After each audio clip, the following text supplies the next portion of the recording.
코로나가 뭐 우리 삶 전체에 영향을 끼쳐서 2020년 그럼 뭐 코로나 이렇게 얘기할 수밖에 없을 정도로 전 인류 문명의 한 해를 획기적으로 이렇게 이름을 지어줄 수 있는 전염병이 있었던 것이 근현대사에서 와서 거의 처음이다 생각할 정도로 큰 일이 사실 벌어졌어요. 근데 이 코로나로 인해 가지고 뭐 많은 사람들이 고생하고 있는 것 같습니다. 근데 참 놀라운 것은 제가 좀 자료들을 보니까 대기업들은 큰 문제가 없는 것 같아요. 오히려 플러스, 오히려 더 이익이 매출이 더 증가한 대기업들이 대부분입니다. 근데 사실 영세업자들, 프리랜서들, 일용직 노동자들 이런 분들의 타격이 굉장히 심한 것 같아요. 부의 양극화가 이 코로나를 통해서도 나타나는 게 보이고요. 근데 사실 그뿐만 아니라 교회도 그렇습니다. 교회도 이렇게 살펴보면 큰 교회들은 사실 뭐 그렇게 큰 문제가 좀 없어 보이는 것 같아요. 오래된 교회일수록. 근데 작은 교회들, 막 시작된 교회들은 굉장히 타격이 심합니다. 그래서 사실 목사님들 중에서는 굉장히 많은 분들이 사실 알려지진 않았지만 더 이상 사례를 받을 수가 없어서 그렇지 않아도 어려웠는데 이제는 대리운전이나 택배나 또는 어떤 일용직 노동이나 이런 일을 하시면서 사역을 진행하시는 분들도 많이 생겼어요. 또 교회들도 이 교회 건물이나 이런 시설들도 더 이상 이자를 낼 수 없어서 매물로 나오는 케이스들이 소리 없이 여기저기서 일어나고 있습니다. 코로나19 이후에 교회는 폭망한 건 아닌가라는 생각이 듭니다. 실제로 뭐 우리 한국 기독교의 가장 중요한 게 주일 예배 아니겠습니까? 근데 주일 예배를 우리가 드리지 못하니까 일단 모든 신앙생활의 핵심이 되는 예배를 드리지 못하게 되니까 이 문제는 심각합니다. 실제로 제가 통계를 여러분들한테 보여드릴게요. 통계를 보시면 지난번 4월과 7월달 통계인데요. 단 3개월 만에 예배를 드리지 않았다라고 얘기하는 사람의 퍼센테이지가 5%가 늘어나요. 그죠? 그리고 기독교 TV에서 예배를 드렸다 1% 늘고요. 뭐 이런 식으로 그냥 단 3개월, 3, 4개월 만에 예배 드리는 숫자가 5% 정도 줄었습니다. 이게 뭐 별거 아닐 거라고 생각하시지만 이게 시간이 지나면 지날수록 이 퍼센테이지가 더 커질 가능성은 사실 있습니다. 다음 통계를 보시면 코로나19 이후에 그럼 예배를 어떻게 드릴까 이렇게 물어본 질문을 했는데 질문해 보니까 예전처럼 동일하게 예배 드릴 것 같다라고 얘기하는 사람이 9%가 줍니다. 그리고 교회 가지 않겠다라고 하는 사람이 4%가 늘어요. 아예 이제 교회 안 다닐래 이렇게 하는 게 4%가 늘었고요. 그리고 필요한 경우에는 교회에 가지 않고 온라인이나 뭐 가정 예배 이런 걸로 대체하겠다. 주일 예배 안 가고 딴 방법으로 예배 드리겠다 한 사람이 5%가 늡니다. 그러니까 결국 한 10% 가까운 사람이 단 3개월 만에 이제 코로나가 끝나도 난 교회 안 가요 이렇게 얘기했습니다. 실제로 여러분들 코로나가 조금 잠잠해져서 교회가 오프라인으로 전환하고 난 다음에 대부분의 교회는 그 출석 성도에 원래 출석하던 사람의 80% 이상을 넘기는 교회는 아주 예외적인 교회고 80%까지 되지 못하는 교회가 대부분이었습니다. 제가 보기에는 이 퍼센테이지는 계속 늘 가능성이 있지 줄 가능성은 많지 않습니다. 참 큰일이죠. 뭐 한국의 그리스도인들에게 당신이 크리스천이에요. 네, 그럼 왜 크리스천? 나 주일날 교회 가고 헌금하고 그래요. 그게 사실 주일 예배가 무엇보다도 중요했는데 그 예배를 거의 코로나가 끝나기 전부터 벌써 이 정도 퍼센테이지로 줄어들고 있다면 교회 어렵겠죠. 폭망한 것 같습니다. 이 폭망할지도 모르겠다 이런 걱정이 드는 게 사실입니다. 뭐 교회가 어떻게 운영되냐도 뭐 문제겠지만 그보다 더 중요한 건 교회 일요일날 한 번 교회 다니던 사람들이 교회를 안 나가면 신앙이 뭐 사라지는 건 뭐 너무 당연하지 않겠습니까? 그뿐만 아니라 좀 교회 열심히 있는 분들은 소그룹을 열심히 했는데 이게 정부의 사실은 정부에도 좀 책임이 있다고 저는 생각하는데 교회가 감염지라는 식의 좀 언론 보도도 있고 정부에서도 그런 식으로 분석을 해서 이 소그룹 모임조차도 꺼려하는 그런 게 일어났습니다. 그래서 사실 교회들이 이제 구역 모임들이 있었는데 구역 모임이 다 없어졌습니다. 스몰 그룹 하던 거 다 없어졌습니다. 가정교회 하는 교회들만 일부 어떻게 해서든지 가정교회로 모이는 걸로 보여져요. 그러니까 일반 교회들은 주일 예배도 못 모이고 그다음에 소그룹으로 모이는 구역이든 어떤 모임도 모이지 않고 있습니다 지금. 그러면 종교 활동을 거의 못 하는 거죠. 그 소그룹도 제대로 못 하고. 그러니까 사람들이 뭐 요즘 그 코로나 블루에 걸렸다, 그래서 우울증에 빠졌다 이런 사람이 굉장히 많아지는데 그럴 수밖에 없는 게 교회에 다니던 사람들도 만날 수 있는 접촉할 수 있는 것이 줄어드니까 그렇게 될 수밖에 없는 거죠. 거기다가 이제는 전도는 진짜 불가능해진 것 같아요. 전도는 주로 이제 교회 사람들 초대하는 거잖아요. 네, 이제 들어가도 돼요? 계속 이거 안 보여줘야 됩니다. 교회는 결국은 이제 사람들을 교회에 초대해서 이제 예수님을 전하고 이런 일들을 하는 것일 텐데, 근데 여러분들 아시는 것처럼 교회 누가 오겠습니까 이제? 그렇지 않아도 기독교에 대한 이미지가 부정적이었는데 이제는 코로나로 인해서 집단 감염이 일어날 수 있는 곳이어서 이제는 교회도 사람들을 초대하기가 어려워졌어요. 그럼 복음을 전하는 건 점점 더 어려워질 수밖에 없는 거 아닐까요? 특별히 우리 나들목 같은 경우는 전도 전략 중에 하나가 찾는 이와 함께하는 예배여서 우리 불신자 친구들을 좀 우리 교회에 초대해서 기독교는 이런 게 아니야 라는 걸 대안적으로 보여주고 우리의 삶을 간접적으로 보여주는 걸 통해서 복음을 전했는데 그거 싫을까요? 그럼 전도도 이제 점점 어려워지는 거예요. 주일 예배도 힘들어요. 소그룹도 힘들어요. 전도도 어려워요. 그럼 교회는 폭망한 거 맞네요. 교회 폭망하겠네요. 저는 그래서 그럼 정말 교회는 폭망할까? 이 예배, 소그룹, 전도 등등에 대해서 좀 생각을 해봐야 되겠다 생각을 했어요. 그러면 예수님은 이것들에 대해서 뭐라고 말씀하셨는가? 이 중요한 주제에 대해서. 그리고 초대교회는 그 중요한 주제를 어떻게 살아냈는가를 좀 생각해 보면 그러면 우리 코로나를 당한 우리들은 어떻게 살까도 또 답이 나올 것 같아요. 그래서 이 세 가지 주제를 중요한 것들만 좀 여러분들하고 같이 나누고 싶은 마음이 들었어요. 한번 정말 교회가 폭망할 것인지 아닌지 한번 살펴보도록 합시다. 먼저 주일 예배를 제대로 못 드리니까 폭망했다라는 얘기를 하려면 일단 예배가 뭔지를 먼저 얘기를 좀 해야 됩니다. 예수님께서 가르치신 예배에 대한 말씀이 뭐 여러 군데 있겠지만 제일 중요한 게 사마리아 여인과 말씀 나눴던 얘기일 거예요. 예수님하고 사마리아 여인하고 대화를 나눌 때 사마리아 여인이 계속 도망다니다가 결국은 예수님이 특별한 분이구나 이런 걸 발견하고서는 아니 이 사마리아인들은 그 사마리아 그리심산에다가 이제 성전을 만들어 놨거든요. 유대와 남유다와 북이스라엘이 쪼개지고 난 다음에 이 북이스라엘이 결국 혼혈이 돼가지고 남유다 사람들이 배척하니까 이들이 너희만 예배를 드리냐 우리도 예배 드려. 그래서 예루살렘 성에 있는 성전 굉장히 비슷한 성전을 그리심산에 세웠거든요. 근데 예수님과 이 여인과 대화하기 한 200년 전에 마카비 혁명이 일어나서 마카비 혁명 때 이 유대 장군 중에 하나가 이 사마리아 성전에 올라가서 그걸 다 부셔버려요. 이 혼합주의의 그 모습이라고. 그래서 그리심산에 터만 남아 있었어요. 그런데 이제 사마리아인들은 계속해서 거기서 예배를 드렸죠. 그러니까 사마리아는 여기서 예배를 드려야 된다라고 유대 사람들은 예루살렘 성에서 예배를 드려야 된다고 하는데 어디서 예배를 드려야 돼요? 이렇게 이제 여인이 이 예배에 대한 질문을 던져요.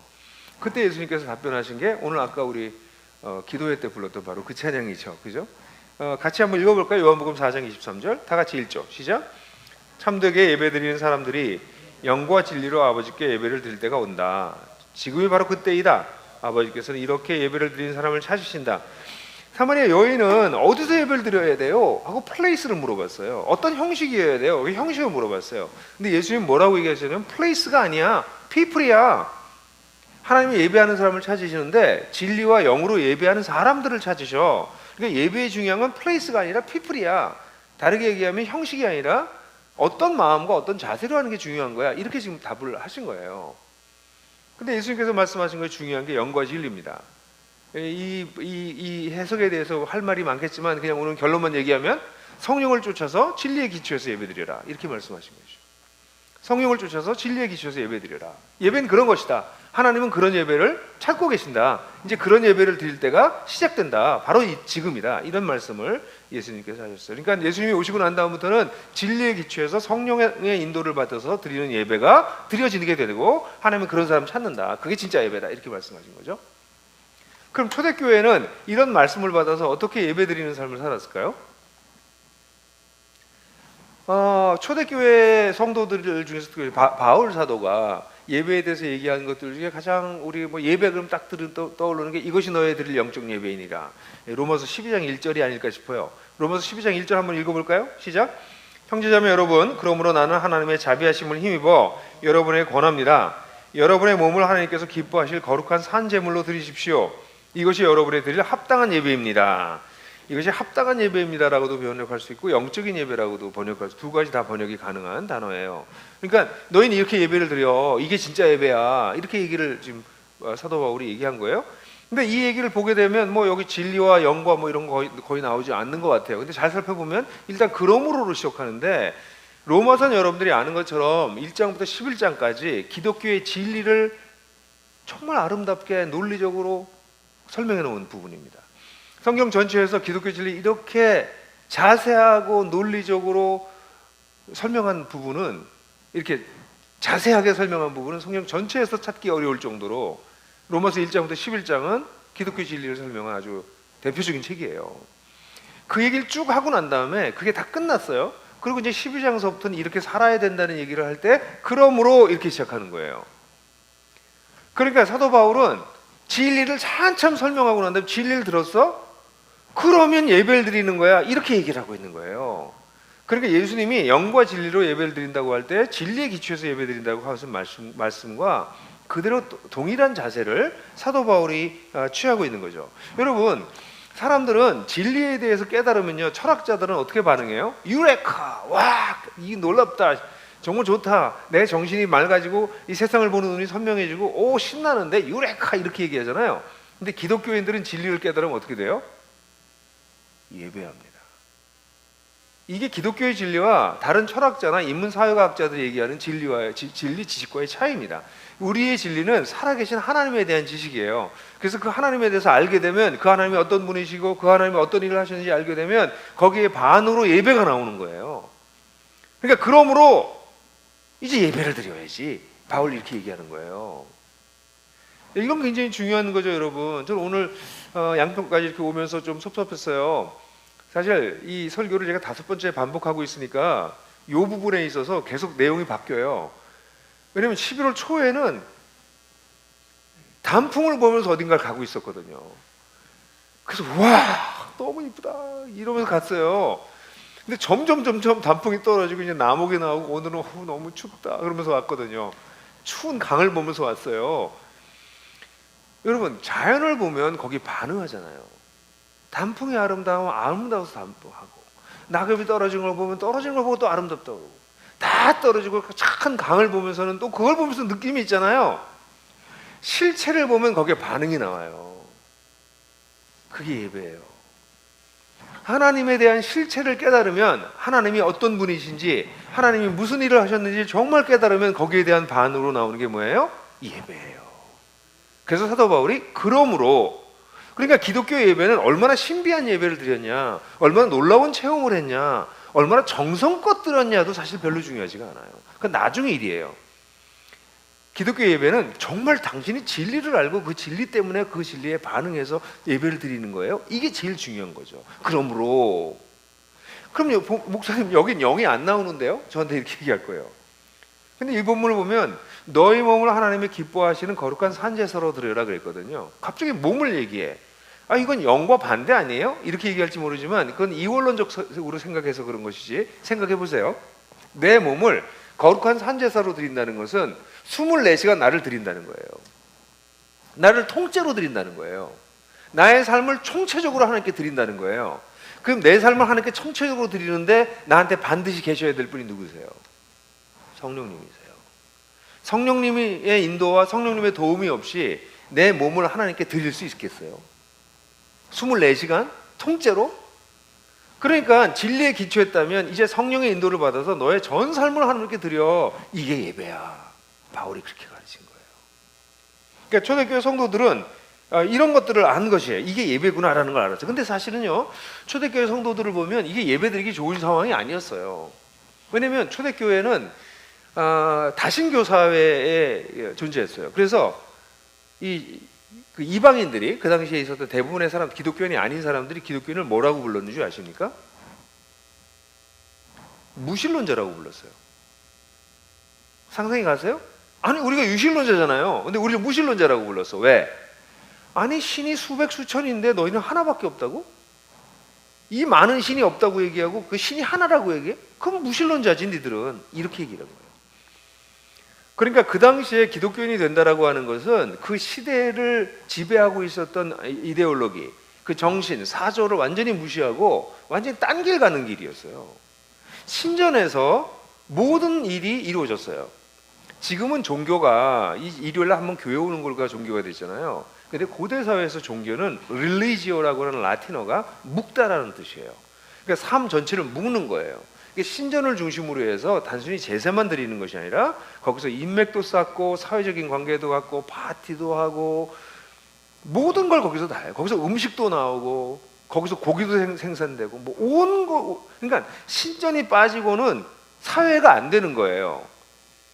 그 사회의 시스템이었어요. 근데 거기서 이 사람들이 나와서 더 이상 거기서 예배를 드리지 않고 하나님만을 예배드리게 됐을 때 이들은 엄청난 어려움을 겪게 되는 것이고요. 그 사회에서 왕따 당하는 건 물론이고 온갖 손해와 피해와 핍박도 받을 수밖에 없는 그런 상황에 빠지는 것이었어요. 그런데도 불구하고 교회 건물도 없었고 목사도 없었고 뭐도 없었고 있는 게 거의 없는, 지금 우리가 가지고 있는 것 중에서 거의 없는.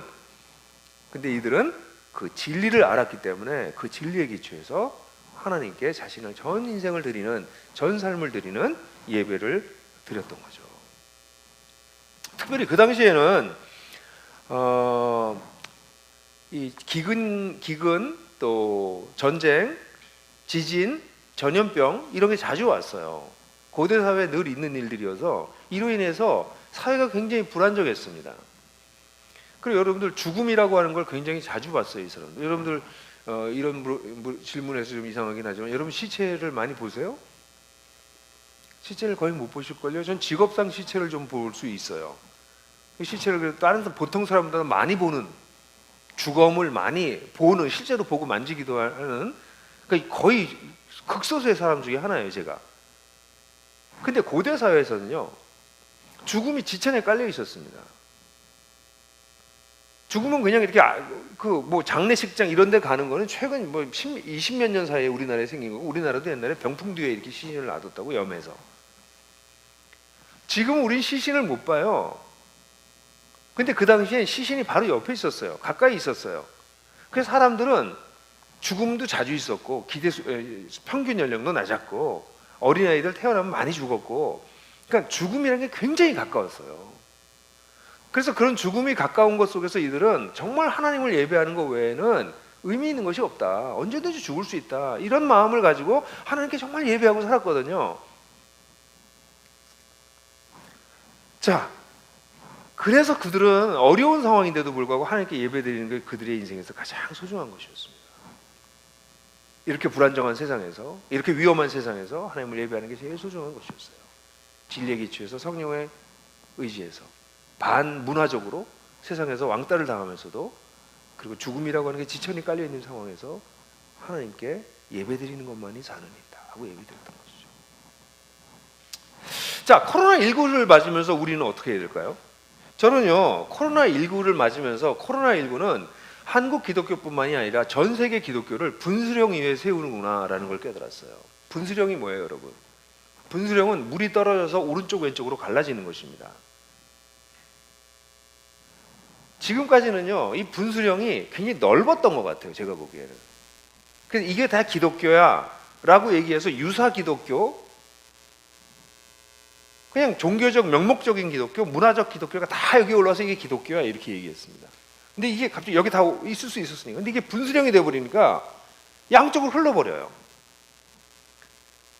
그래서 진짜 기독교는 진짜 기독교로 더 강화될 거고, 가짜 기독교, 유사 기독교, 문화적 기독교, 명목적인 기독교는 점점 퇴보해서 고사되는 쪽으로 흘러갈 수밖에 없게 되었다고 봐요. 거기서 가장 먼저 나타난 것이 예배입니다. 왜냐하면 기독교인은 누굽니까? 기독교인은 당신은 누구예요? 그러면 저요? 저는 예배자예요. 이렇게 얘기할 수 있는 게 기독교인이에요. 우리는 하나님을 예배하는 자들이 아니었습니다. 우리는 세상을 예배하는 자들이었고 자기를 예배하는 자들이었는데, 예수님을 만나서 우리가 어떤 사람이 됐어요? 하나님을 예배하게 됐잖아요.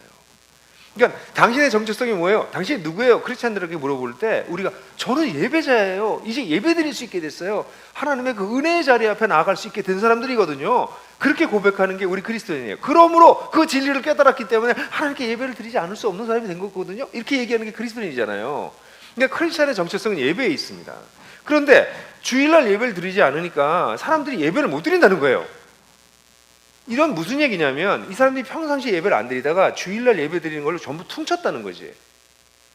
근데 크리스찬은 원래 매일, 그러니까 삶 전체를 예배로 드릴 뿐만 아니라 매일매일 예배를 드리는 사람들이고, 그러다가 주일날 예배가 클라이막스로 올라오는 거죠. 그러니까 월요일도 예배, 화요일도 예배, 수요일도 예배, 목요일도, 금요일도, 토요일도, 일요일도 우리 삶 전체가 예배다가 주일날은 이 예배가 모여서 하나의 공동체의 클라이막스로 예배가 확 올라갔다가 또 예배, 또 예배 이렇게 가는 거지. 근데 크리스찬들의 대부분이 노예배, 일주일 내내 예배를 안 드려요. 근데 주일날 한 번 예배 드려. 이게 진짜 기독교였냐는 거지. 너희 몸을 하나님의 기뻐하시는 거룩한 산제에서 드려라. 진리와 영으로 예배를 드려라. 이게 예배의 본체였는데 주일 예배로 모든 것을 대체해버렸다가 주일 예배가 무너지니까 예배가 이제 주일 예배 못 드리니까 한국교회는 폭망했다. 이렇게 얘기한다는 것이 아니죠. 오히려 이 코로나19를 맞으면서 굉장히 많은 사람들이 예배가 깊어지고 있어요. 왜냐면 불안정하잖아요. 죽음이라고 하는 것도 굉장히 가까이 왔다 갔다 할 수 있고, 이게 경제적으로도 다 불안해졌잖아요. 이때 정말 의지할 분이 하나님밖에 안 계시구나.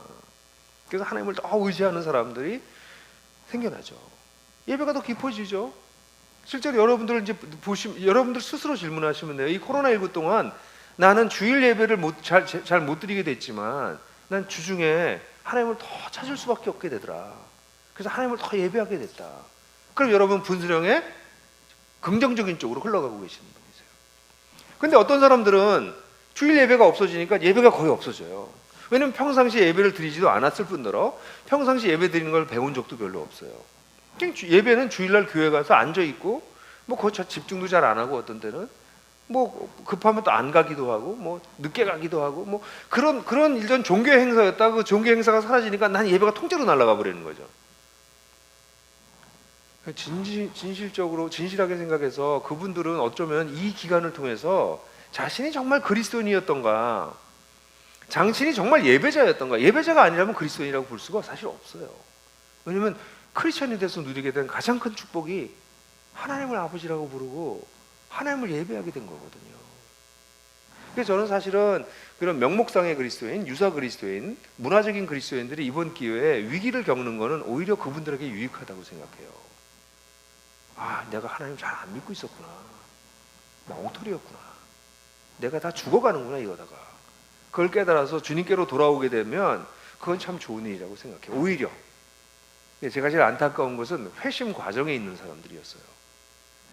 회심은 과정인 사람들이 많거든요. 하나님 알아가고 회심이 되어가다가 그나마 주일 예배 때의 이런 도전을 받으면서 하나님을 알아가다가 이제는 주일 예배도 소그룹도 사람 만나기도 힘들어져서 하나님을 찾던 것을 멈춰버리는 사람들이 제일 마음이 안타까워요. 그분들을 잃는 것, 당분간 그분을 잃을 수밖에 없다라는 게 가장 안타까운 거죠. 사랑하는 형제자매 여러분, 여러분들은 어떠세요? 코로나19 이후에 앞으로 계속 이렇게 될 거예요. 주일날 다 같이 모여서 우리 옛날에 전가족 수련했던 것처럼 천몇백 명씩 모여서 정말 힘차게 예배를 드리던 그 예배는 이제 역사 속으로 사라졌을 거예요. 이제 그렇게 예배 못 드려요. 주일날 다 같이 모여서 드리는 예배도 이제는 자주자주 비대면 예배로 전환될 거예요. 코로나가 종식되면 끝날 거라고요? 또 큰 놈 올 거예요. 이건 앞으로 우리가 다른 종류의 삶에 이제 적응해야 되는데 여러분들의 예배는 어떠세요? 저는 여러분들에게 그래서 몇 가지 좀 제안하고 싶어요. 여러분들이 예배를 드리려면 뭐 하셔야 돼요? 진리를 더 알아가셔야 돼요. 진리를 알아가시고 진리에 반응하는 연습을 하세요. 여러분 큐티 하실 때 큐티를 그냥 하지 마세요. 그냥 큐티 보통 어떻게 하냐면요, 큐티 이렇게 읽고 묵상하고 그러고서 네 이거 적용해야지 하고 기도가 끝나요. 큐티의 3분의 1이 쓰는 시간의 3분의 1이 성경을 읽고 해석하고 이해하는 데 쓴다면 3분의 1이 그걸 가지고 내가 내 삶에 어떻게 적용할까, 그리고 묵상하는 거라면 나머지 3분의 1은 거기서 발견한 하나님을 향해서 기도하는 시간으로 쓰세요. 근데 많은 사람들이 이 3분의 1이 너무 짧아. 여러분이 이걸 30분을 한다 그러면 10분, 10분, 10분 나눠서 쓰세요. 우리가 큐티를 하는 이유는 예배하기 위한 거예요. 성경 지식 늘리기 위한 게 아니고 내 약속의 말씀 찾는 것도 아니고요. 적용점을 찾는 것도 아니고요. 그 성경에 나타난 하나님을 발견하고 그 하나님께 예배하기 위한 거야. 그러니까 큐티 하실 때마다 예배하세요. 많은 사람이 그래요. 아, 저는 기타를 못 쳐서 예배. 아니, 무슨 기타랑 예배랑 무슨 상관이 있어요? 예배를 하시려면 진리를 알아가셔야 돼요. 그래서 그런 새로운 예배의 습관을 길러 나가세요. 뿐만 아니라 온라인 예배를 드리는 새로운 영성을 발전시키세요. 여러분 오프라인도 예배 아시잖아요. 교회 그냥 온다고 예배가 되지 않는다는 거 알잖아요. 그래서 어떻게 하십니까? 좀 일찍 와서 기도회도 하고 예배 때 집중하려고 그러고 핸드폰 꺼놓고, 그죠? 그것도 예배에 좀 도움이 되는 건 옆에 사람들이 앉아있으니까 조는 게 좀 미안해. 그러니까 어떻게 해서든지 어떻게 깨있으려고 그러고, 또 예배에 안 빠지는 이유가 내가 오길 기다리는 사람들이 있으니까. 아, 왜 지난주에 안 왔어? 이렇게 얘기하는 사람들이 있으니까 좀 빠지지도 않아. 그러니까 억지로 해도 교회를 와. 그래 또 예배를 드리게 돼. 그래서 이 오프라인의 예배의 영성이 우리를 좀 지켜주는 게 있어요. 그리고 우리는 예배를 잘 드리게 하려고 뭐 예배에 여러 가지 집어넣잖아요. 예? 침묵도 하고 종도 치고 뭐 마음으로 드리는 예배도 하고 이런 걸 통해서 우리가 예배 영성을 발전시키려고 했다고 오프라인에. 근데 온라인으로 바뀌었어요. 안 해보던 거야. 근데 아무도 안 봐. 옛날에 예배 시간이 되면 뛰어갔는데 이제 안 뛰어가. 실제로요. 우리 스태프들은 그걸 다 보고 있어요. 왜 우리 성도들이 좀 걱정되니까 동접 시간 수를 봐요. 예배가 시작돼서 동접하고 있는 이 접속하고 있는 사람들 숫자를 보게 되면 예배가 시작해서 설교가 될 때까지 예배 시작할 때 상당히 적습니다. 그래프로 나와요. 딱 상당히 적다가 설교 직전에 쭉 올라가요. 그 유지되다가 설교 끝나면 뚝 떨어져요. 이분들한테 예배는 뭐예요? 설교 듣는 거예요. 새로운 문화가 생겨나는 거지. 그럼 생각해 보세요. 그럼 설교를 듣다 보면 이제 어떤 일이 벌어졌냐면 유튜브에 설교 조회수들이 막 올라가고 있습니다. 목사님들 설교 조회수가. 그러니까 자기 목사님 설교를 듣다가 재미없거든요. 또 너무 길거든. 뭐 등등 여러 가지 이유가 있으면 딴 설교 가는 거예요. 그 설교들을 여러 설교를 서핑해서 듣기 시작해요. 그럼 왜 굳이 우리 교회 목사님 설교를 들어야 돼요? 설교 듣는 게 예배라면. 그럼 이제 점점 내가 원하는 나한테 맞춤형 설교를 이제 찾아다니겠죠. 그게 뭐가 나빠요? 그렇게 얘기할지 모르지. 근데 예배가 도대체 내가 원하는 거 찾아다니는 게 예배냐고요. 예배는 하나님께 서비스하는 거지 예배가 나를 서비스하는 게 아니에요. 그럼 어떤 일이 벌어지겠어요? 앞부분 다 잘라먹고 뒤 잘라먹고 그냥 설교만 듣고 설교만 또 듣다가 오늘은 좀 피곤해. 이따가 저녁 때 듣지. 그럼 저녁 때 듣다가 오늘 저녁은 오늘 치맥해야 돼. 나중에. 그럼 주중으로. 이게 VOD라고 하는 새로운 단어가 생겨났었잖아요. 비디오 온 디맨드. 이제 유튜브에 올라왔으니까 디맨드도 아니야. 비디오 유주얼. 아무 때나 볼 수 있는 비디오가 됐죠. 이제는 유튜브는. 근데 VOD라고 하는 게 TV 프로그램이랑 달랐던 게 뭐냐면 내가 원할 때 비디오를 보는 거예요. 지금 우리 예배가 비디오 온 마이 디맨드가 돼버렸어요. 내가 원하면 아무 때나 호출하는 거야. 그게 예배냐고요. 하나님을 그렇게 호출할 수 있는 거냐고. 하나님 호출하다가 잠깐 오늘은 좀 피곤해. 이따가 오세요. 그럴 수 있냐고. 하나님 예배를 받으시려고 기다리고 계시는데 11시 다 돼가지고 오늘은 찌뿌둥해. 이따 저녁 때 합시다. 이따 오세요. 그게 예배냐고. 큰일 날 소리죠. 근데 이게 이제 온라인이 되기 시작하면 이런 시공간이 무너지면서 이 생각들이 이제 같이 무너지는 거죠. 저는 좀 심각하다고 생각해요. VOD가 된다면 Video on God's Demand라면 맞아요.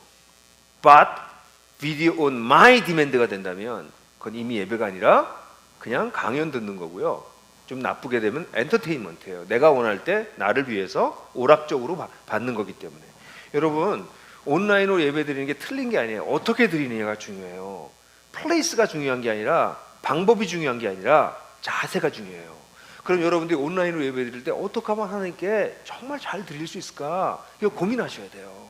새로운 영성을, 온라인 예배의 영성을 새로 발전시키셔야 돼요. 이건 피할 수 없는 거예요. 하셔야 돼요. 그리고 주님께서 그걸 원하세요. 저는 이런 면에서 여러분들이 예배가 발전되길 바라고요. 또 가정 예배도 많이 회복되시길 바라요. 저는 이번 코로나를 통해서 거의 누렸던 가장 큰 기쁨은 지난 2월 달부터 지난주 수요일까지 수요일 날 가정 예배를 딱 한 번 빼먹은 것 같아요. 어쩔 수 없이 어디 제가 딴 데 가야 됐기 때문에. 그래서 매주 수요일마다 가족들과 함께 예배를 드리는 것이 저희 가정의 회복된 풍경입니다. 그래서 1시간에서 어떤 때는 2시간, 3시간 같이 이렇게 예배 드리는 수 있다는 게 너무 감사해요. 제가 위기의식을 느꼈어요. 주일 예배를 못 드리는구나. 근데 우리 아이들이 예배를 못 드리겠네. 그럼 수요일 날에 예배 드려야겠다. 그래서 주일 날 예배를 드렸는데 가끔 아이들은 빠지지만 아내하고 둘이서만 예배 드릴 때도 종종 있어요. 제가 우리 아이들 지금 고발하는 게 아니에요. 근데 어쨌든 간에. 그래서 그건 참 너무 좋아요. 아내와 단둘이서 예배 드리는 것도 너무 좋고 아이들이 참여하면 더 좋고. 여러분, 코로나19 때문에 주일 예배 안 드리니까 예배가 폭망했다고요? 아니요. 이제 우린 진짜 더 온전한 예배를 드릴 수 있는, 더 깊은 예배, 더 온전한 예배로 나아가는 일이 저는 벌어지고 있고 벌어질 거라고 믿어요. 두 번째, 속으로 모이지 않으니까 교회가 폭망했다 이렇게 얘기하는 분들이 있어요. 그럼 이것도 좀 우리가 얘기해야 돼. 왜 우리가 속으로 만나냐면 서로 사랑하기 위한 거거든요. 주님께서 뭐라고 말씀하셨어요? 요한복음 13장 34절 보면 다 같이 읽죠. 시작. 이제 나는 너희에게 새 계명을 준다. 서로 사랑하여라. 내가 너희를 사랑한 것 같이 너희도 서로 사랑하여라. 여러분, 예수님께서 말씀하신 가장 중요한 계명이잖아요. 내가 너희를 사랑한 것 같이 너희도 너희도 서로 사랑해라. 이게 예수님의 가르침의 거의 전부죠. 제가 이 말씀의 중요성을 좀 더 어릴 때부터 알았었으면 하는 생각이 너무 많아요. 이 사랑이 이렇게 중요한지는 세월이 지나면 지날수록 이제 알게 되는 것 같아요. 왜 요한 사도가 하나님은 사랑이다, 사랑이시다, 이렇게 얘기했는지 이런 것들이 나이가 들면서 더 와닿는 것 같아요. 저는 사랑은 하긴 했는데 사랑 자체가 목적은 아니었던 것 같아요. 어떤 공동체를 위해서, 어떤 사역을 위해서, 어떤 전도를 위해서. 그래서 사랑한 것 같아. 근데 알고 보니까 사랑을 위해서 나머지 다 해야 되겠더구만요. 시간이 가면 갈수록 그게 선명해졌어요. 교회 세우는 거를 위해서 사랑했어. 그게 아니라 사랑하다 보니까 교회도 세워지는 거. 이런 거 이제 세월이 지나가면서 이게 진짜 그렇구나. 어릴 때부터 알았으면 너무 좋았을 텐데. 그런 후회가 느껴지는 부분이 이 부분인데. 예수님이 서로 사랑하는 게 제일 중요하다고 말씀하셨는데, 근데 사랑 어떻게 하냐면 내가 너희를 사랑한 것 같이. 여기서도 간단하게 3가지만 얘기합시다. 예수님 우리를 어떻게 사랑하셨어요? 첫 번째, 자기의 안전지대와 기득권을 떠났습니다. 하나님이 인간이 되었다는 것은요, 상상할 수 없는 일이에요. 그 안전한, 그 거룩한, 그 높은, 그 영광스러운 곳을 떠나셔서 이 허접한 인간이 되셨다는 것은, 허접한 우리 인간의 몸을 입으셨다는 것은 상상할 수 없는 일이에요. 이렇게 상상하다 이거 뭘로 비유하지? 이런 생각을 하다가 가시밭길에 맨발로 뛰는 것? 그 정도도 아니에요. 덤불 숲속에 아무 옷도 입지 않은 몸으로 뛰어드는 거예요. 움직이기만 하면 찢어지는 거예요, 온몸이. 그게 신이 인간이 된 거를 좀 표현할 수 있는 어떤 약간 상징이다 이런 생각이 들어요. 그러니까 예수님이 인간이 되신 거는 우리는 상상할 수 없는 고통과 수치와 이게 따르는 일이었거든요. 내가 너희를 사랑한 것 같이는 거기 안전지대와 자기의 기득권을 마땅히 누릴 것을 다 버리셨어요. 두 번째, 그렇게 해서 예수님이 오셔서 뭐 하셨어요? 죽으셨어요. 희생하셨어요. 그러니까 희생하라는 거야. 근데 이 희생은 그냥 희생이 아니고요. 뭘 위해서? 우리를 살리기 위해서 희생하세요. 그러니까 이건 되게 중요해요. 예수님이 희생을 보고 기독교의 사랑의 특징은 희생이다 이렇게 얘기하면 틀린 거예요. 왜냐하면 희생은 이유 없이 희생하는 게 아니고요. 목적을 위해서 희생하는 거예요. 목적이 뭐예요? 사람을 살리기 위해서. 저는요, 여러분들도 그렇죠. 희생하기 싫어요. 그건 정상이에요. 근데 우리가 희생을 왜 하냐면 이유가 있기 때문에. 사람을 살리기 위해서. 그래서 희생하는 거예요. 희생 안 할수록 좋아요. 우리 기독교인이 이상한 사람이어서 희생을 막 쫓아다니는 사람은 희생이 목적이 아니야. 희생은 피할 수 없는 결과인 거예요. 뭐 때문에? 사람을 살리기 위해서. 그래서 예수님이 보여주신 사랑은 안전지대와 기득권을 버리고 사람을 살리기 위해서 희생하는 것이 사랑이다라는 걸 보여주셨거든요. 그래서 사람들이 그렇게 서로 사랑해라 이렇게 말씀하셨고, 초대교회는 그러한 사랑을 배우려고 했죠. 그래서 사실 그리스도인의 목적, 삶의 목적이 뭐예요? 그러면 사실 아까 얘기한 것처럼 저 예배 드리는 게 제 삶의 목적이 됐어요. 그 다음에 덧붙여서 나오는 거는 그리고 사람 사랑하는 게 제 인생의 목적이에요. 그렇게 우리가 진심으로 그렇게 얘기할 수 있다면 여러분들은 기독교를 진짜 제대로 아신 거예요. 기독교의 본령에 접해 있는 분이세요. 왜 살아요? 사는 게 허무하고 말이야. 왜 사는지 모르겠어. 한낱 사람들은 이러고 살잖아요. 그렇게 사는데 아닌데, 사는 동안 하나님을 예배하고 사는 동안 사람들 사랑하라고 날 살려두신 건데, 그렇게 아시면 여러분들은 정말 기독교의 진리 제대로 아셨다 이렇게 얘기할 수 있는 거예요. 근데 이런 이야기를 들었음에도 불구하고 초대교회 상황은 어땠을까요? 초대교회가 그럼 아주 예수님이 이렇게 죽으신 걸 봤으니까 참 사랑을 잘했을 것 같잖아요. 근데 야고보서를 보면, 예수님의 동생인 야고보가 말한 야고보서를 보면, 야고보서 2장을 보면은 부자가 들어오면 여기 와서 앉으십시오. 그러고 가난한 자는 넌 저쪽에 내려가서 앉아라. 이렇게 얘기한다는 얘기를 하면서, 그러면서 야고보가 2장 15절 16절에서 이렇게 얘기하고 있어요. 같이 한번 읽어볼까요? 시작. 어떤 형제나 자매가 헐벗고 그날 먹을 것조차 없는데 여러분 가운데서 누가 그들에게 말하기를 평안히 가서 몸을 따뜻하게 하고 배부르게 먹으십시오 하면서 말만 하고 몸에 필요한 것들을 주지 않는다고 하면 무슨 소용이 있겠습니까? 이건 죽은 믿음이다 이렇게 얘기하는 거예요. 야고보 사도가. 그러니까 예수님의 사랑을 이렇게 경험했고 예수님의 동생의 편지를 받을 수 있을 만큼 예수님에게 가까운 사람들조차 아직 그렇게 사랑을 안 하는 거예요. 부자들한테 더 기득권을 주고 부자들을 더 높은 데 앉히고 가난한 자들은 무시하고, 이런 게 야고보 사도가 편지를 보내는 교회, 그러니까 예수님이 돌아가시고 난 다음에 30년도 안 됐을 그 사이에 세워진 공동체에서 벌써 벌어지고 있다는 거예요. 예수님이 가르쳐주신 사랑이 실패했다가 아니고요, 예수님이 가르쳐주신 사랑을 사람들은 배우기가 쉽지가 않아요. 그래서 공동체 안에서 예수님이 우리를 사랑한 것 같이가 아니라 차별이 있고 오해가 있고 용서하지 못함이 있고 껄끄러움이 있고 이런 상태 그대로 유지되고 있는 것이에요. 그러니까 근데 거기서 초대교회가 위대한 것은 초대교회가 거기서 머무르지 않았다는 것이에요. 야고보서다 같은 이런 분들의 편지를 보고 회개하고, 또 사도 바울 같은 믿음의 선배들을 보고 뒤따라가면서 사랑이 뭔지를, 사도 요한같이 그냥 울그락불그락 했던 사람이 사랑의 사도가 돼서 변하는 모습을 보면서 사랑이 뭔지를 배워가면서 초대교회가 예수님의 사랑을 배워가기 시작했어요. 갈등이 없었던 게 아니에요. 어려움이 없었던 게 아니에요. 초대교회는 그 갈등과 어려움을 이겨냈어요. 뭐에 기초해서? 진리와 그 진리를 살아내는 사람들을 따라가면서. 제가 늘 얘기하죠. 갈등이 없는 게 자랑이 아니라 갈등을 풀어내는 것이 자랑이다. 사랑은 갈등을 풀어내는 능력이에요. 갈등이 없는 거는 오히려 건강하지 못한 상태예요. 그래서 초대교회는 이런 어려움이 있었는데도 이 갈등을 이겨낸 거예요. 사랑을 한 거죠. 실제로 여러분, 위기 상황이 오면 공동체는 빛납니다. 조직은 와야 되고요, 공동체는 빛나요. 여러분들 가정도 보세요. 가정도 그냥 명목상의 가정들은 위기가 오면 집안이 콩가루 집안에서 확 부서져 버립니다. 근데 가정이 이렇게 공동체적으로 묶여있던 집안들은 위기가 오면 가족들이 더 단합하고 사랑하고 희생하고 우애하고 이렇게 되잖아요. 그러니까 이 진짜는 위기 때 이 공동체가 빛나게 된다는 것이에요. 실제로 초대교회는 아까도 말씀드렸던 것처럼 박해도 많았고요. 그러니까 특별히 전염병 상황 같은 것도 많았어요. 그러니까 전염병 상황이 되니까 전염병이 자주 왔거든요. 그러면 도시의 유력한 사람들은 자기 기득권을 가지고 다 나가요. 전원으로. 그래서 도시엔 가난한 사람들만 남아요. 떠날 수 없는 사람들만 남아요. 근데 그리스도인들 어떻게 했을까요? 그리스도인들이 거길 떠나질 않았어요.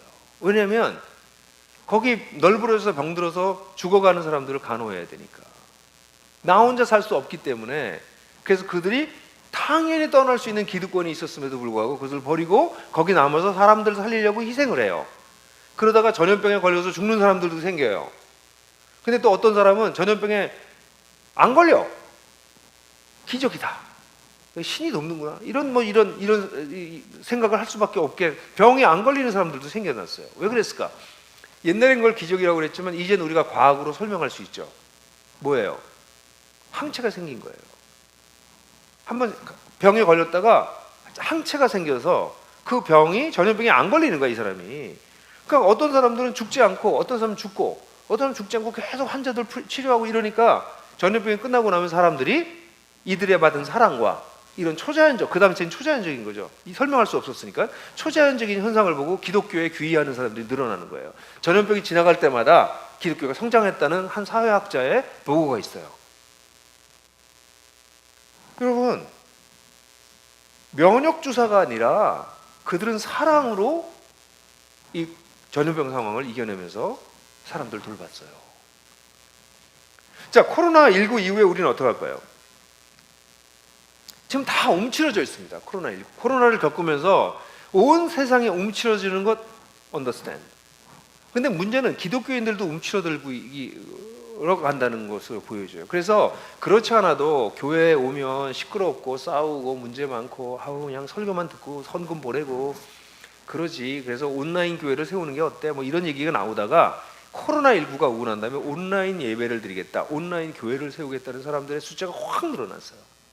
통계를 보니까 저 통계 보고 저도 놀랐어요. 한번 보실래요?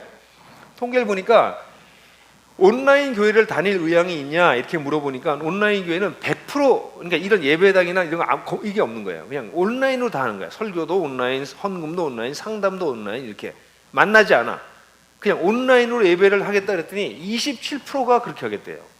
기존에 교회를 다닌 사람들이 25%가 그러고 가난한 성도들 교회 안 다닌 사람은 36%는 그렇게 하겠대요. 교회 별꼴을 다 본 사람들이거든, 이 가난한 성도들이. 그래서 통계를 내면 27% 정도가 온라인 예배로 전환하겠다는 거예요. 그 연령별로 보니까 30대가 제일 높았습니다. 근데 50대도 높았던 것도 굉장히 놀라운데 50대가 높았던 것이 요 뒤에 중직자와 관련이 있을 가능성이 많아요. 직분별로 보니까 이것도 충격이었어요. 중직자가 21%가 거길 다니게 돼. 중직자는 목사, 장로, 권사를 중직자라고 그래요, 교회에서. 그러니까 교회의 지도자들 중에서 20%, 그러니까 5명 중에서 1명이 온라인 교회 하겠다는 거예요. 그래서 저기 50대가 높은 거예요. 그래서 약삭빠른 목사, 아니요. 민첩한 목사님들께서, 영민한 목사님들께서 온라인 교회를 시작하셨어요, 이미. 예? 온라인 교회는 틀렸습니다. 온라인 교회는 거의 이단적입니다. 제가 보기에. 왜냐하면 초대교회에 여러 이단이 있었는데 그 중에는 도세티즘이라고 하는 이단이 있습니다. 그러니까 가현설이라고 불러요. 이건 뭐냐면 어떻게 신이 인간이 될 수 있겠냐? 어떻게 육체를 입고 그 고난을 받고 매질을 당하고 옷을 벗김을 당하고 십자가에 죽을 수 있냐? 그럴 수 없다. 신이 인간에게 잠깐 나타나서 가르치고 보여주고 난 다음에 고난을 당할 땐 떠나셨다. 그게 가연설이에요. 당연히 이단이죠.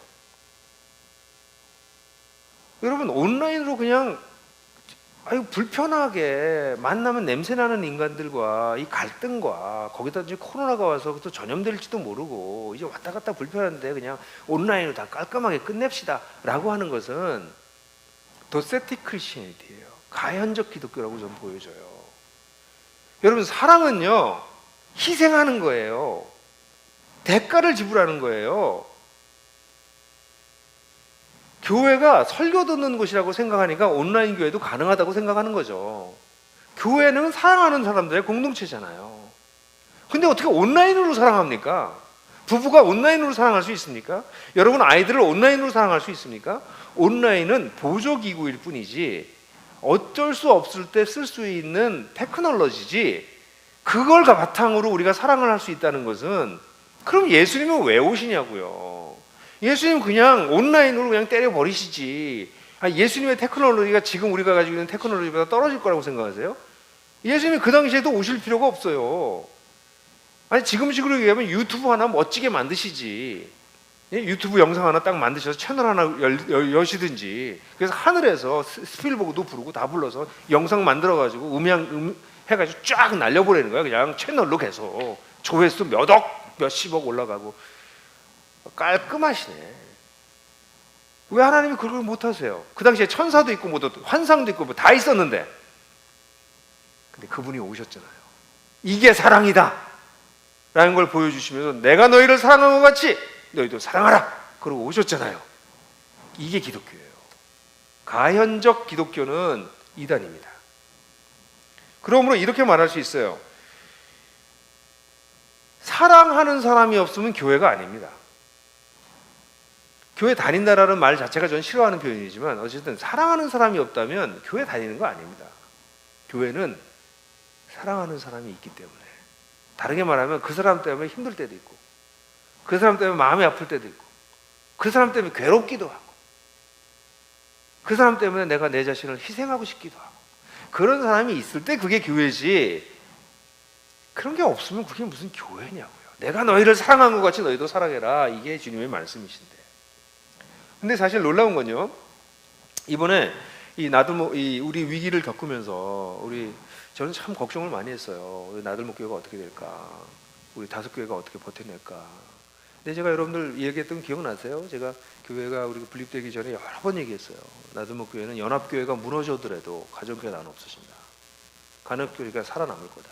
근데 저는 그때 전염병 상황을 예측하고 한 얘기는 아니었어요. 딴 거를 예상했어요. 이런 일들이 벌어질 수도 있다.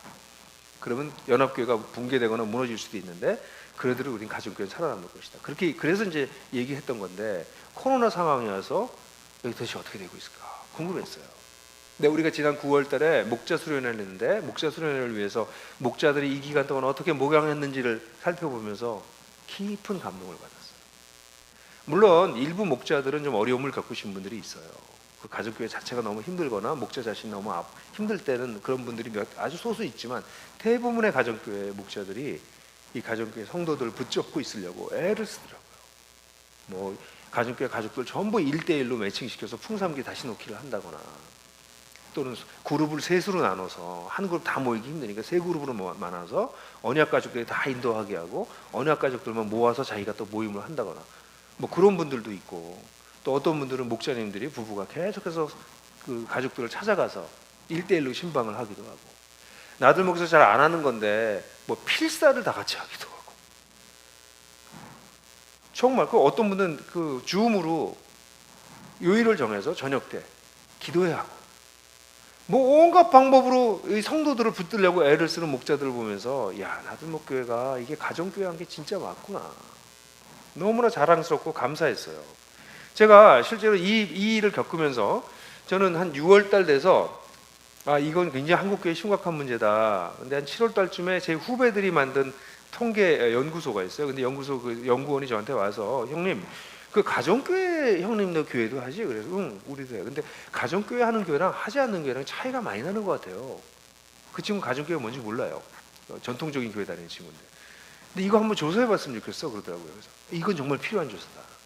왜냐면 제가 생각할 때는 이 코로나로 인해서 한국교회가 조직에서 공동체로 바뀔 수 있는 정말 절호의 찬스가, 마지막 찬스나 다름없어요. 지금 대부분 조직적 교회들이 와야 되고 있거든요. 그러니까 진짜 공동체로 바뀌어야 된다. 한번 조사해서 비교해보자. 그래서 조사를 실행했어요. 굉장히 어려운 과정이었습니다. 근데 저희가 비용이 너무 많이 들어서 저희 나들목 네트워크가 하기는 힘들었어요. 그래서 홀로 할 수 없어서, 근데 하나님께서 저희에게 지혜 주셨어요. 포기했다가 아침에 기도하는데, 가사원이라고 가정교회를 우리보다 한 20-30년 먼저 시작한 그 최영기 목사님이 하신 그 팀이 생각났어요. 그래서 최영기 목사님한테 전화를 드렸어요. 그래서 같이 하게 됐어요. 사실 어젯밤에는 최영기 목사님이 저희 집에 오셔서 저랑 아내랑 한 3시간 4시간 얘기하다 가셨는데, 그 최영기 목사님이랑 같이 이걸 뭐 거의 불가능할 거라고 봤는데 이게 됐어요. 그래서 조사의 결과가 나왔는데, 그 조사 결과 중에서 가장 중요한 것만 한 장면만 보여드릴게요. 이렇게 보니까 일반 교회와 가정교회가, 일반 교회하고 가정교회를 이제 쭉 비교해봤어요. 이 파란색, 가장 진한 파란색은 코로나 이전보다 늘어났다고, 그 다음에 그 다음 거는 줄었답니다. 근데 이렇게 보면 기도하는 시간이 가정교회는 24.5%로 늘었고 준 게 17.4%인데 준 거는 일반 교회도 비슷해서 17.6%인데 는 건 18.2%에 불과해요. 그러니까 6% 정도 차이가 나는 거죠. 성경 읽는 시간도 한 5% 정도가 가정교회가 많고 준 걸로 따지면 4% 정도밖에 4%가 더 적어요. 신앙 서적을 읽은 건 비슷해요. 근데 준 걸로 따지면 10%가 일반 교회가 더 떨어져요. 성경 공부 시간은 가정교회가 한 3% 정도 더 많이 늘었어요. 준 걸로 따지니까 일반 가정교회는 28.6%인데 여기는 18.3%, 10%가 차이가 나요. 전반적인 신앙생활 어떠냐 그랬더니 일반적인 가정교회는 7.2%가 늘었다고 얘기하는데 가정교회는 12.9%가 늘었다고 그러고 준 거는 저쪽은 42.8%고 가정교회가 있는 가정교회는 27.8%예요. 헌금도 늘었다가 3.6% 일반 교회, 가정교회가 8.9%, 줄었다가 일반 교회가 33.4%, 가정교회가 12.5%. 요게 코로나 이게 우리가 7월달, 8월달 통계거든요. 그러니까 보시면 가정교회가 있는 교회들은 는 거가 더 많고 는 거와 준 거를 따지면 그래서 이거를 이제 순증가라고 보는데 이 순증가로 볼 때 여기 보면 전체에서 순증가를 보면은 14.9%가 마이너스예요. 전체를 하면 는 거에서 뺀 걸 빼면 14.9%인데 일반 교회는 35.6%예요. 그러니까 가정교회를 하는 교회도 타격을 받고 있어요. 그런데 가정교회를 안 한 교회는 거의 2배 반 이상의 타격을 받고 있다는 거죠. 이게 무슨 얘기인지 아세요? 제가 이 도표를 보고 다음 달에 어디 잡지에 글을 하나 쓸 건데 이게 분수령인 거예요. 그 전에 여기 중간에 뭐가 나왔어요? 변함이 없다가 비슷하다가 여기 있는 하늘색이에요. 가운데가. 저 사람이 7월 달이 저랬다는 거예요. 그럼 지금은 어떻게 됐을까요? 양적으로 또 늘어났을까요? 늘거나 줄거나로 분수령으로 계속 빠져나간다는 거예요. 비슷하다로 계속 유지되지 않을 겁니다. 코로나19가 상황이 되면 그럼 점점 옆쪽으로 갈라지게 된다는 얘기예요. 그럼 어떤 사람은 점점 더 강화되고 어떤 사람은 점점 약화될 거라는 것입니다. 근데 가정교회를 하는 교회가 그렇지 않은 교회보다 더 강하다는 거예요. 왜 그래요? 서로 돌봐주니까, 서로 붙들어주니까. 부족하지만 예수님이 사랑하신 것처럼 우리가 서로 사랑하려고 애를 쓰니까. 사랑하는 형제자매 여러분, 저는 양평의 이 교회가 다른 교회보다 더 유리한 면이 있다고 봐요. 왜냐면 같이 모여 사니까. 근데 양평에 모여 사는 게 아니라 3군데 모여 사시더라고, 제가 보니까. 그죠? 지금 다른 우리 네트워크 교회들에게 제가 그 얘기 꼭 해요. 2T를 의존하지 않는 교회를 세워야 된다. 2T가 뭐냐면 테크놀로지와 트랜스포테이션. 교통으로 왔다 갔다 하는 건 교통을 못 움직일 때가 올 수 있고 테크놀로지를 의존하지 못할 때가 올 수가 있다, 우리 인류에. 그러니 이 2T를 보조기구로 사용해야지 이거가 없으면 안 되는 구조는 좋지 않다. 근데 여러분들 양평은 그런 면에서 이미 그 일을 하고 계시니 참 다행이에요. 그래서 거기 모인 곳에서 더 많이 사랑하고 더 많이 섬기고 그 지역화된 공동체를 세우는 일을 열심히 해주세요. 어떤 면에서 다른 나머지 네트워크 4교회보다 더 유리해요. 물론 우리 동행교회는 별내에다가 뭐 한 60가구가 들어갔으니까 거기는 뭐 지금 코로나인데도 그 공동체 삶이 너무 멋지거든요. 그렇게 해야 됩니다. 왜? 주님이 우리를 사랑한 것처럼 우리가 서로 사랑하는 것이 우리의 삶의 핵심이니까. 자, 소그룹을 못 모이니까 교회가 폭망했다고요? 아니요. 우리는 계속 사랑할 건데요. 어떤 방식으로든 할 건데요. 어떤 대가를 지불하고도 할 건데요. 그래서 폭망하지 않을 겁니다. 자, 마지막으로 찾는 이를 교회에 데려올 수 없으니까 교회가 폭망했다고 얘기하는 것을 봅시다. 주님께서 뭐라고 말씀하시냐면 요한복음 17장 21절을 보면 다 같이 읽죠. 시작. 아버지께서 내 안에 계시고 내가 아버지 안에 있는 것과 같이 그들도 하나가 되어서 우리 안에 있게 하여 주십시오. 그래서 아버지께서 나를 보내셨다는 것을 세상에 믿게 해 주십시오. 예수님의 주관심사는 여기 2절 앞절에 20절에 보면 나는 이 사람들만을 위해서 비는 것이 아니에요. 그러니까 제자들만을 위해서 비는 것이 아니에요. 이 사람들의 말을 믿고 제자들의 말을 믿고 나를 믿는 사람을 위해서 빕니다. 이게 대제사장적 기도라고 그러잖아요. 이 기도는 우리를 위한 기도예요. 예수님의 제자들의 말을 믿고 믿는 사람들, 우리들이잖아요. 그들을 위해서 기도하는데 그들이 어떻게 하라고? 그들이 하나가 되면 아버지께서 나를 보내신 것을 믿게 될 거라고 얘기해요. 여러분, 기독교의 전도 방법의 가장 핵심이요, 공동체예요. 그들이 서로 사랑하는 것을 보면 사람들이 이건 뭐지?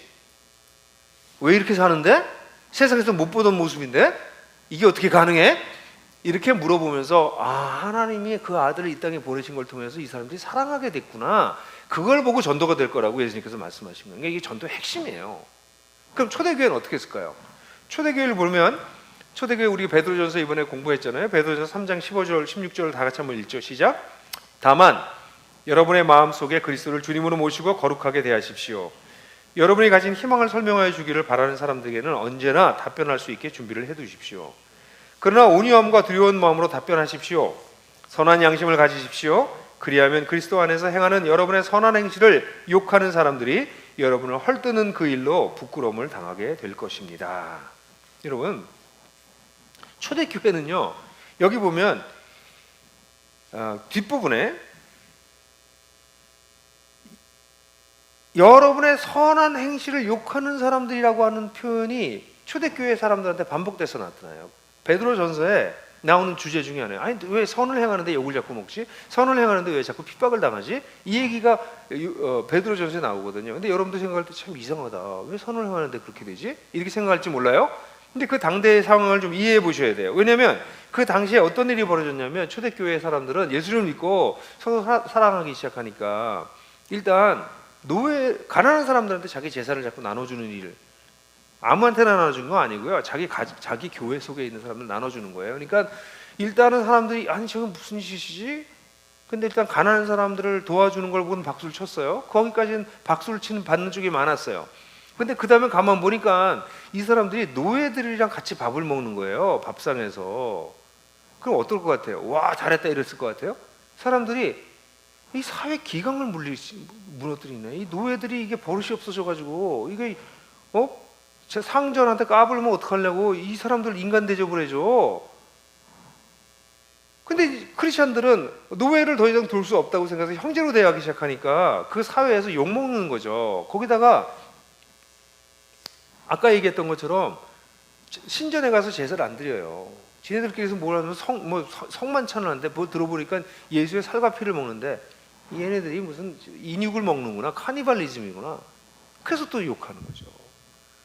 거기다가 또 남자들이 아내들을 같이 다니는데 아내가 그냥 부속품이고, 과거에는 아내는 그냥 장식품이고 아기 낳는, 자기 아이 낳아주는 도구고, 그냥 가구의 하나 정도로 생각할 정도로 여자를 가볍게 여기고 여자 여러 두고 살고 이랬는데, 일부 일처제로 살 뿐만 아니라 아내를 존중하고 어디 가서 무슨 얘기하다가 아내의 의견을 묻고 뭐 이러는 거예요.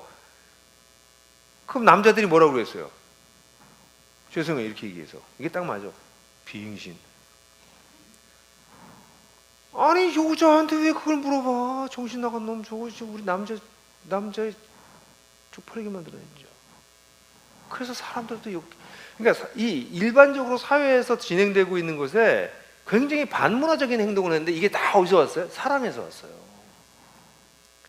예수님께서 보여주신 하나님 나라를 보고 가난한 자, 사회적인으로 억압받고 있는 노예들, 여성들, 이들을 다 사랑하면서 오히려 이 선을 행했는데 어떤 일이 벌어졌어요? 욕을 먹었다고요. 여러분들도 사회에 나가서 선을 행해 보세요. 욕 먹지. 너 왜 이렇게 잘난 척하냐? 너 왜 혼자 투이냐? 우리 사회도 그래요. 관행이, 악한 관행이 얼마나 많은데 그렇게 하면 안 되잖아요. 누군가 피해를 봐요. 야, 다 그렇게 해. 너 혼자 똑똑한 척 하지 마. 그래서 욕 먹는 거예요. 다 입 다물고 있을 때 그건 아니지 않아요? 이렇게 얘기하면 너 가만히 있어. 모난돌이 정맞아. 왜 잘난 척하냐? 이렇게 나오는 거죠. 그래서 이게 그런데 문제는 사람들은 이렇게 욕을 하면서 그렇게 하는 게 궁금해져요. 그래서 가끔씩 와서 왜 그러는데? 이걸 다르게 표현하면 네 소망이 뭔데? 이렇게 물어보는 거예요. 그때 대답할 것을 예비했다가 대답해 주라. 이게 베드로 사도 얘기예요. 그러니까 전도는 언제 일어나냐면 우리가 서로 사랑하는 일을 보고 사람들이 오해하면서도 저거 왜 저러지? 저 짓을 왜 저렇게 하는 거지? 그리고 우리가 물어보면 그때 우리가 대답해 주면서 전도하게 된다는 거예요. 실제로 그래서 초대교회는 복음이 전파된 거예요. 그럼 코로나19 이후에 우리는 어떻게 할까요? 오늘날은요, 일단 우리에게 관심이 없어졌어요. 관심이 없을 뿐만 아니라 우리를 혐오해요. 기독교를.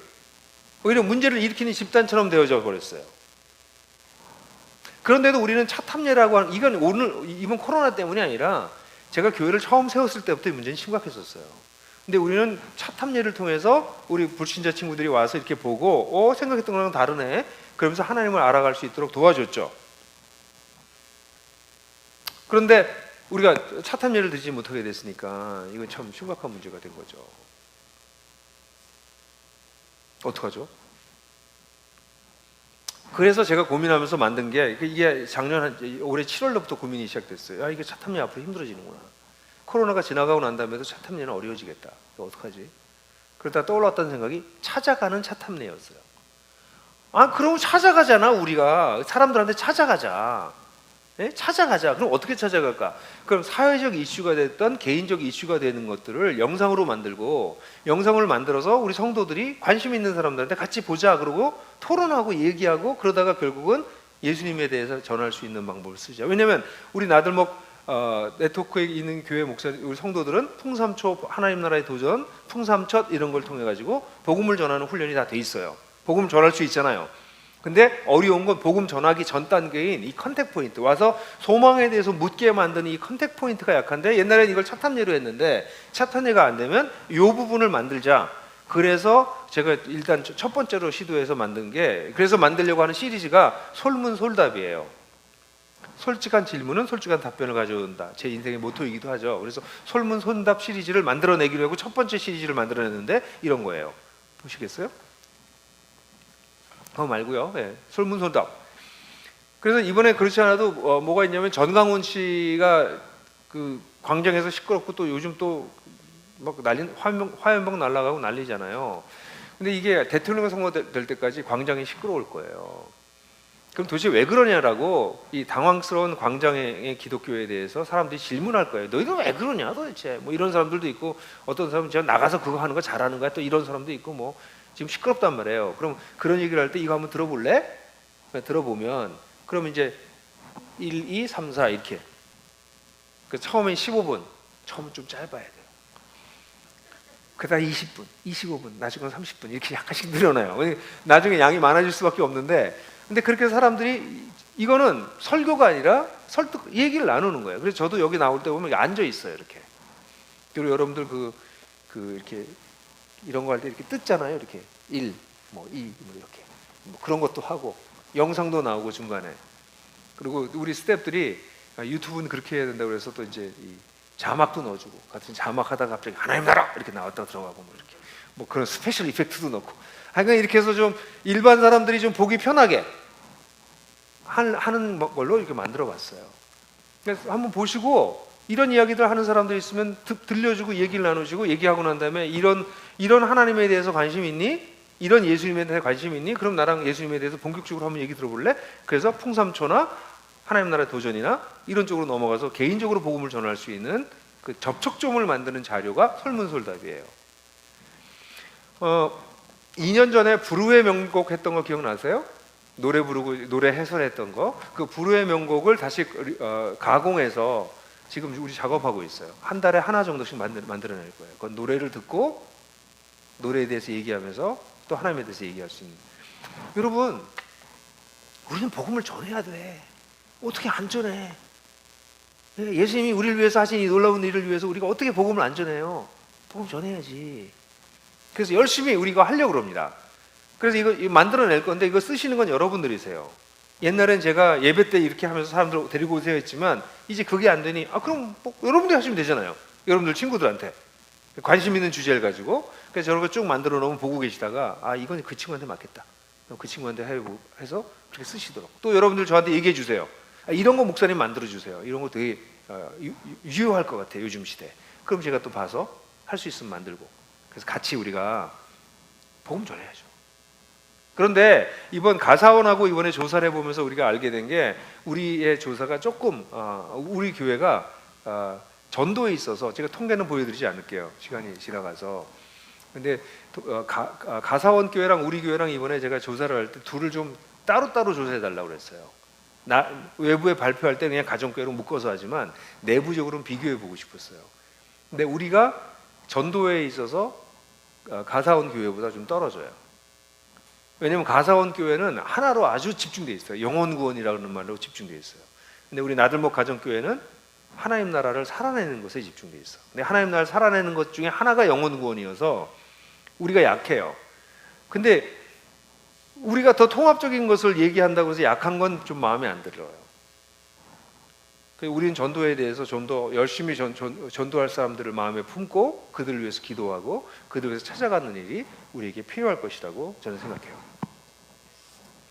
사랑하는 형제자매 여러분, 교회가 폭망했다고 사람들이 많이 걱정합니다. 실제로 목회자들을 만나면 전부 한숨입니다. 2020년은 도대체 어떻게 지나갔는지 없었던 것 같다 뭐 이렇게까지 얘기합니다. 그런데 그렇게 말하게 되는 원인은 예수를 따라가는 일을 예배당 나가서 종교 생활하는 것으로 착각해서 그렇습니다.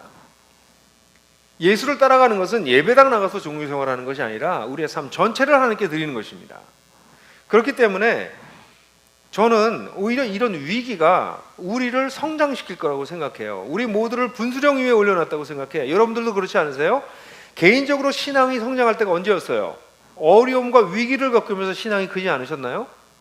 우리 나들목 양평교회도 그렇고 교회 공동체가 언제 성장합니까? 위기를 겪으면서 성장해요.